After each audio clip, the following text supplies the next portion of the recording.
Welcome to the Spider-Verse Minute, the tri-weekly podcast where we watch Spider-Man Into the Spider-Verse 1 minute at a time. I'm Caroline Slater. And I'm her brother Sean. And today we are discussing Minute 76. It starts with Aaron encouraging Miles, and ends a minute later with Jeff spotting Aaron. What did you title this minute? Running from the fields? Yeah, there's a lot of running from the fields going on in this one. This minute is definitely like... the fields start getting built up in the previous minute, and they end with this minute. And yeah, it's... Are you sure they end with this minute? I don't think they end with this minute. Well, I mean, the fields go on through to the end of the movie, but this little... They continue within this minute, but they don't end in this minute. This minute and next minute. Yeah. Yeah, this couple of minutes. A little bit of the following minute after that. Yeah. Then we get a feels break. And then they bring the feels back. Yeah. I think I know what I'm naming those minutes. Yeah, I have mixed feelings about this minute. Oh, okay. I think they did Aaron's death really well here, and the way Miles reacts to it, and just the way like how heartbroken he is in this one. I feel like, not that they wasted him, but like his death, like so in the comics, his death is a big factor for Miles. Like it plays a big part in it, but they end up like bringing... Are you saying it doesn't here? Well, no. What I'm saying is they end up bringing his uncle back when they like restart the universe / merge the universe, and I really like. So in the comics, his uncle is a lot more bitter and angry towards Miles, and like mean towards Miles. Once he finds out, there's a longer period when he finds out when Miles is Spider-Man to when he dies. It's not as quick, and so he's trying to get Miles to like do bad things with him and like kind of extort him to do those things. And I forget if we had talked about this in a previous minute or not. It might have been in the green room, but when he dies in the comics, he tells Miles that he's just like him, which is a killer. And then the world thinks that Spider-Man killed Uncle Aaron, similar to the movie. And it'll be interesting to see if they address that in future installments of the series, like in future movies, or if it just kind of gets brushed over, and just assume like Kingpin gets the fall for all of those the crimes that happen in this movie. But I like when they brought Uncle Aaron back. He's a lot more like this Uncle Aaron, where him and Miles get along a little bit better. It's still a contentious relationship because Aaron does bad things and Miles stops Aaron doing those bad things. I mean, doesn't exactly lead to the healthiest of relationships. Yeah, but they still both care for each other like they do in the movie. And so I want to see that relationship more, and them, like, I like when they butt heads in the comics, because it's like in one of the recent ones, there was a thing that Miles wanted Uncle Aaron to show up to that was a big momentous family event, and Uncle Aaron was like, I don't know if I should do that. Like, that's, not necessarily my place. And he's like, no, it would mean a lot, like, you should come. And and then it's like they spend the issue of Miles trying to get to that event and not miss it, and Aaron like trying to help him. And I think, if I remember correctly, like Aaron comes in at the last moment, and it is like a nice, like, we're glad you were here kind of thing. Aww. I think I might be making that up. but like, I like that relationship and would have loved to be able to see more of it. Yeah, more of that develop out of them butting heads, and like Miles conflicted over like his love for Uncle Aaron, but the like bad things that Uncle Aaron does, and trying to deal with those two feelings that he has for his uncle. I could see them still sort of playing around with that emotion on Miles' side in a way in future installments, even if they don't bring Uncle Aaron back, because with Ending Spider-Man, he would probably find out more about what Prowler has done, and then he could get those conflicted emotions that way. Yeah, it still So, like, it there's a way doesn't to do have it the that same way. impact of No, like I know what you mean. having that mental conflict and having the literal physical conflict. I understand, but I'm Yeah. just saying, like, And they can just have the emotional impact as well. Like, mm-hmm. in the comics, it really, causes some issues with Miles. Mm-hmm. Like it causes him to struggle. Mm-hmm. And so, yeah, that's like my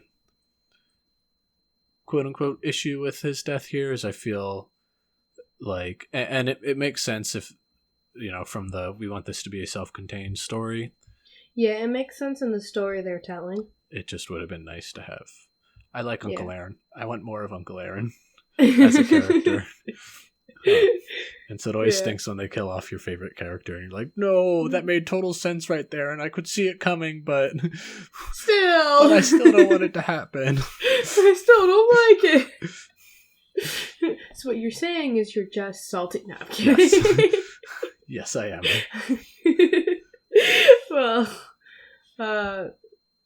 I don't have any problems with that minute. Yeah. with this, because I'm not in those comics.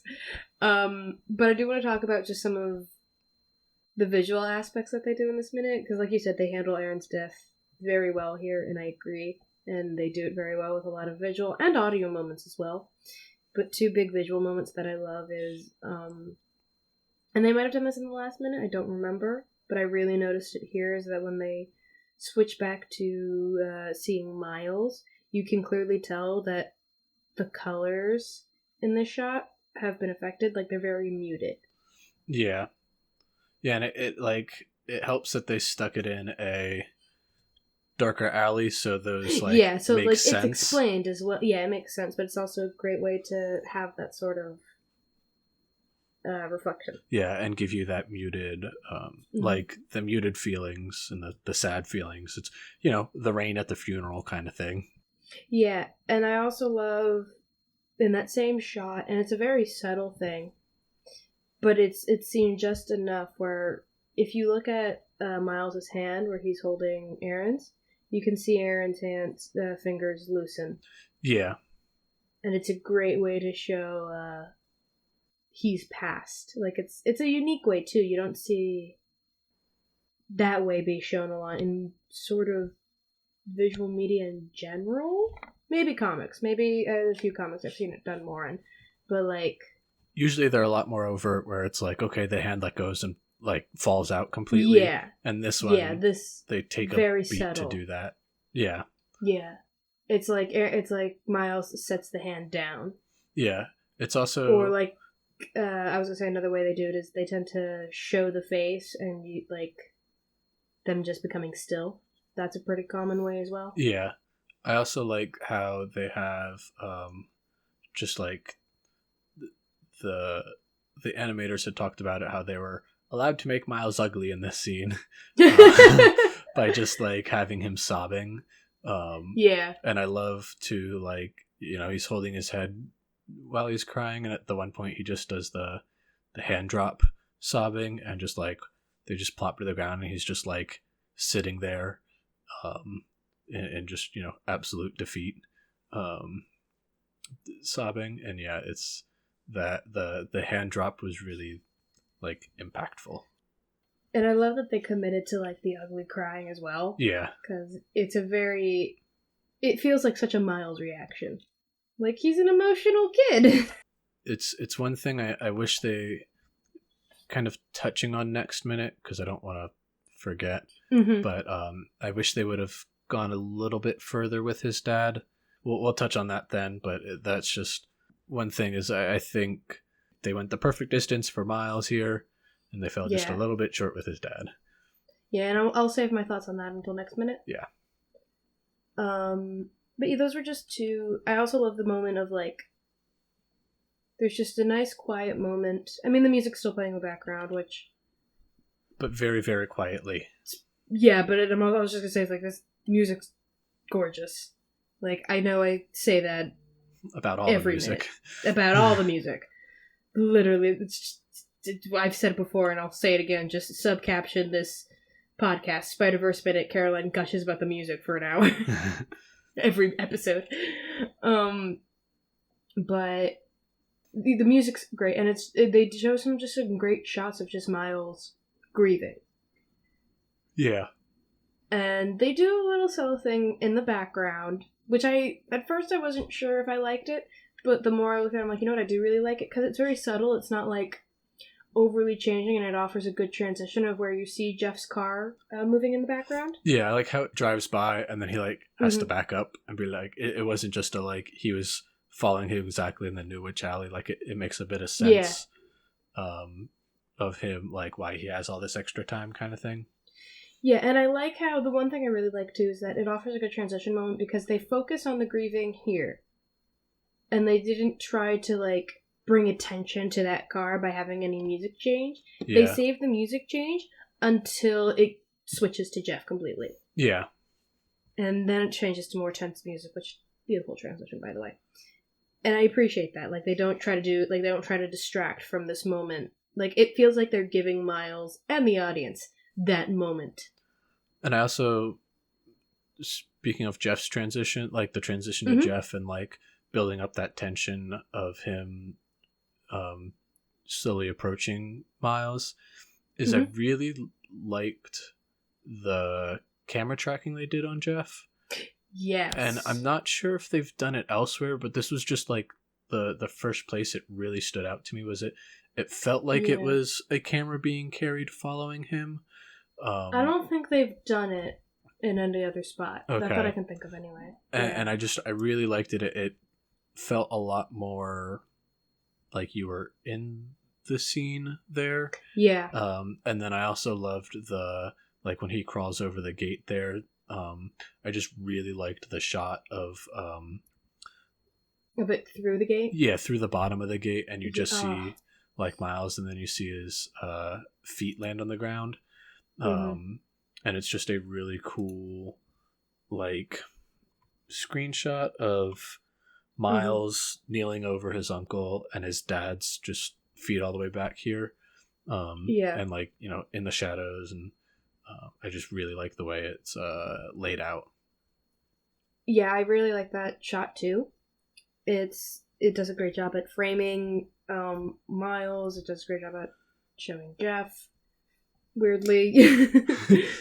Like, and then I also love the shot after it where it switches back to Miles and you see Jeff in the background. Yeah. Like, it's a great shot because you can also tell it's like, oh, he can't tell who it is. It's also a little funny because it looks like the gate disappeared.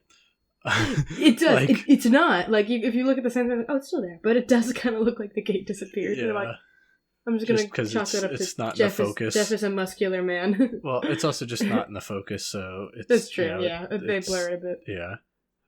But I just was chuckled. I like had to go back a little bit, be like, wait, was that gate always there? Did they just stick it in that scene? And it was always there. It's just you can't see it in this one. And the other thing with the, you know, kind of speaking of the gate disappearing and to get on a little side tangent real quick is like how quickly the scenery went to like urban with alleyways like this, and when Jeff is driving down the street, like it definitely looks like they're back in the city, but like mere moments ago they were clearly in what looked very much like the suburbs. Yeah. Well, I can tell you that's New York City. Yeah. Like, there are parts of Queens I'm like, oh, this is very urban, like this is very nice, and then there are parts I'm like, oh, this is city. Yeah. And it changes very fast. Yeah. Yeah. It changes very fast. So and like I believe it. But I also live here. Yeah. It's just really like if you don't know like the way the city is, it's like, wait, weren't they just in the burbs a little bit ago? Yeah, it's very funny because like it's like going from where I live to Times Square. Like, you look at Times Square and you expect the entire city to be like that, but then you're in my neighborhood and like, oh, it's not like it's barely crowded. Yeah. Like, You could call this a trickle of people, if anything. The next thing I want to bring up, and it's also like the last thing I want to bring up, is when Jeff tells Miles to put his hands up. Yeah. And Miles like slowly like starts to turn, and then right before he does, he cloaks. Yeah. And it's like, oh, he did it. He's cloaked it well. He's finally able to do it. Kind of. And potentially, is that on command, or was that just out of fear? We don't know. I like to think that it was on command. Yeah, I think it... Because the way, I mean, the reason... Because at first I thought it was out of fear, like for the longest time, but this makes me think it was on command for really one big reason. As he turns, he pulls his mask down at the same time. Yeah. Almost as if, in case the cloaking didn't work, his identity is still safe. That makes sense. I was kind of going a little bit the opposite direction where, like, I still think he tried to do it and it worked, but I also think it was a bit more, the fear was helping a little more, because I was taking the pulling the mask down because he wasn't expecting, like, to cloak almost. Okay. And, like, it was kind of I guess he was more expecting it to fail because it hasn't worked before, and so he was pulling the mask down because that was the, like, primary purpose, and the cloak was, like, secondary. Yeah. But I still think he tried to do it. I just don't think it was as, like, I'm gonna do it, it's on, and more of a, it'd be really nice to do it right now. Yeah, I think it's more similar to how, like, when we talked about it in previous minute when Prowler was coming to Aunt May's house. Yeah. What did I say? Aunt May's house? And he was, like, trying to do it there, but it wasn't totally working. I feel like it's similar here, where he tried to do it and it succeeded. Yeah, I agree. Do you have anything else for this minute? No, that's all I have for this minute. Thank you for joining us today. Join us on Wednesday where we talk about minute 77 and see Jeff's reaction to finding his brother. Thanks for listening. Bye.